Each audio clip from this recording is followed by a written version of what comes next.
Hi there folks, welcome to Dunsi's Guitar World 2. Just a quick video today. I guess it's like an introduction to a series of lessons and maybe talks I'll be doing about one of my favourite bands, the Joe Perry Project up there. So when I started my main channel, Dunsi's Guitar World 1 I guess, I really started it because I couldn't find guitar lessons or guitar covers for a couple of bands or eras of bands that I couldn't find elsewhere. I couldn't find any Paul Chapman era UFO. There wasn't a lot of new wave British heavy metal stuff like Tigers of Pantang. And the Joe Perry Project, I could not find a single person about 6-7 years ago who was doing any sort of stuff from the Joe Perry Project. There was loads and loads of stuff from the Aerosmith era and stuff like that. But I love the 3 Joe Perry Project albums. I love Aerosmith as well, but I don't know, there's something, I think there's a certain romanticism about these 3 CDs, 3 albums. I've got about 4 versions of the first one. So I'm going to be, I did a lot of lessons on my other channel, but they were ages ago, and you know, if I'm being quite honest here, they were a bit shit.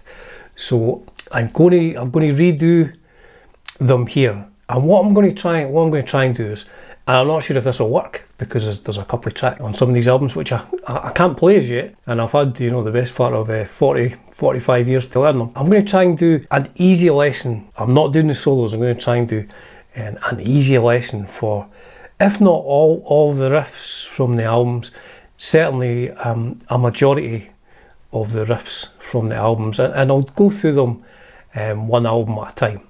So that is my plan, and I'm doing this as like an intro. So why do I love the Joe Perry Project so much? Like I say, there is a bit of romanticism about it, and I think it's the fact that it was Joe going out on his own. So I mean, according to the internet here, he left.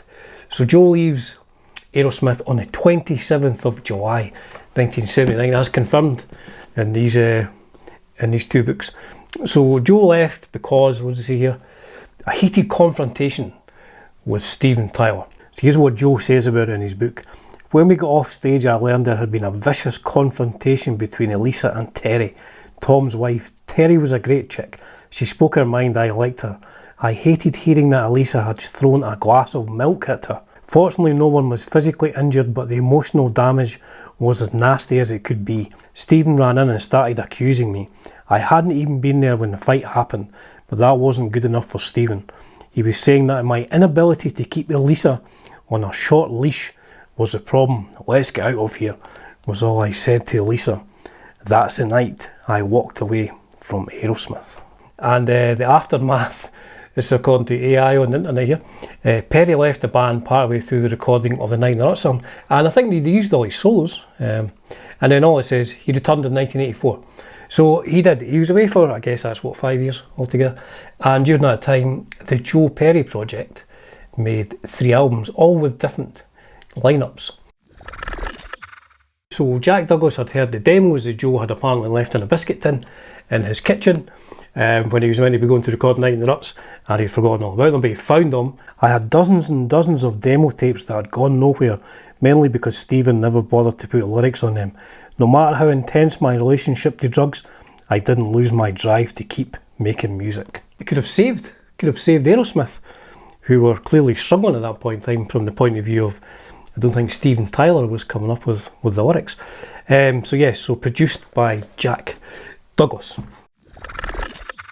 When I bought this, it was in one of those big, you know, those big import CD boxes. It looks cool, just in a boardroom full of suits, and Joe with his left-handed Strat. Because Aerosmith had gotten so crazily complicated, the idea here was to keep it simple.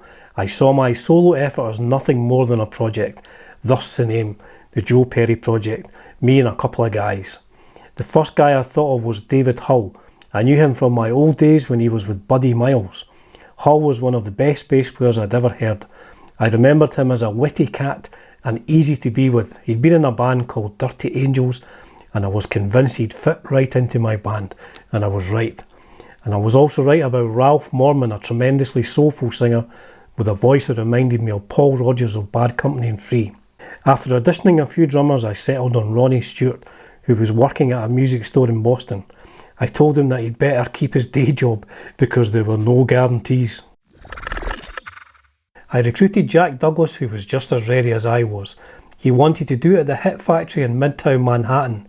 The contrast between the tortuous ordeal of recording Aerosmith and the seamless groove that characterised the project was remarkable. We ripped through the basic tracks in less than a week. The songs I wrote were largely autobiographical. Let the music do the talking. The title track spoke for itself. It was just how I was feeling. I didn't need to talk, didn't need to explain how much I wanted to be on my own, working on my own timetable, free to work at my own speed, which was plenty fast. When the albums came out on vinyl, you can get them in the UK, although I don't think they were ever released here, so you had to buy them on import. So you only ever really saw them in specialist import rock shops. So you didn't see them much. I never once heard a Joe Perry Project song on the radio. There wasn't much written about them in Kerrang either. Maybe some things in sounds, but you just knew that Joe was out of the band and he was doing his solo stuff. And me and like my friends who were Aerosmith fans, we were just excited to hear it, because it was this mysterious thing that people in the United States were getting to hear. But we had never heard it. So you would search high and low for these records when they came out, and they cost a fortune. These cost a fortune on CD when I got them. They were still on import CD when I bought them, to buy the vinyl. So I guess it was that. I guess it was the mystery surround it, and that was a big part of it as well. And then when you got the albums, certainly the first album, I'll go through the first one here, and then when I start doing lessons from the second album, I'll go through the second one. But certainly the first album, when you heard it, it was like, it's like Joe had been cut loose from, I don't know if confines is the exact word, of Aerosmith.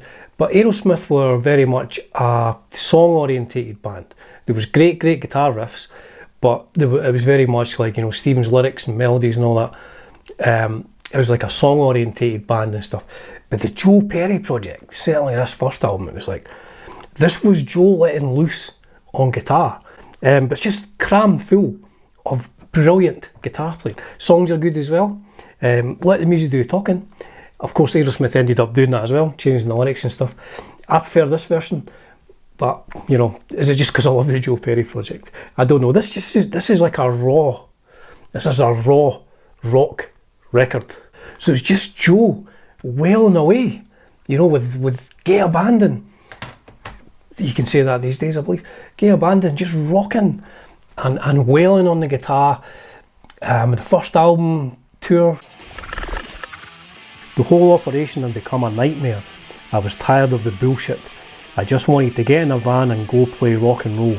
I was willing to play clubs, any clubs.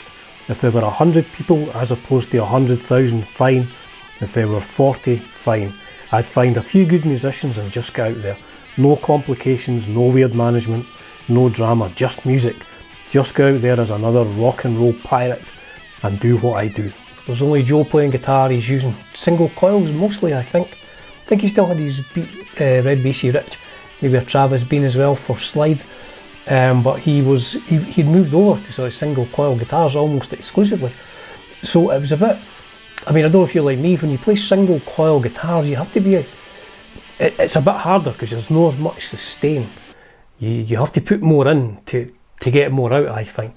And I think that really suited Joe. I think the tones he was getting from those single coil guitars really suited the anger almost. The anger of his playing, you know, he's angry, he's not an Aerosmith anymore. And he's going to show those Aerosmith folks that he can do it on his own. And it's brilliant. Like I say, that first album, absolutely brilliant. So this was just a taster session, if I can use that terminology, a taster session for a bunch of stuff that I'm going to be doing. So as I say, it will just be the easy way how I think you play the main riffs in the songs from the first Joe Perry Project album. That will be it. There is no solos, because when you listen to bootlegs, I've got about 40 or 50 Joe Perry bootlegs from that era, from the first three albums and stuff. Joe didn't play the same thing every night. You know, he was just he was just playing whatever he fancied, you know, depending how he was feeling, how he was feeling, you know, feeding off the audience and stuff like that. So yes, and obviously I can't play them either. I mean, that's really closer to the truth. So yes, a series of how to play the easy Dunsey versions of the main guitar riffs from the songs from the first Joe Perry Project album. Let the music do the talking. Stay tuned. As ever, folks, it's a privilege and a pleasure bringing you content on Dunsey's Guitar World 2. Cheers for now.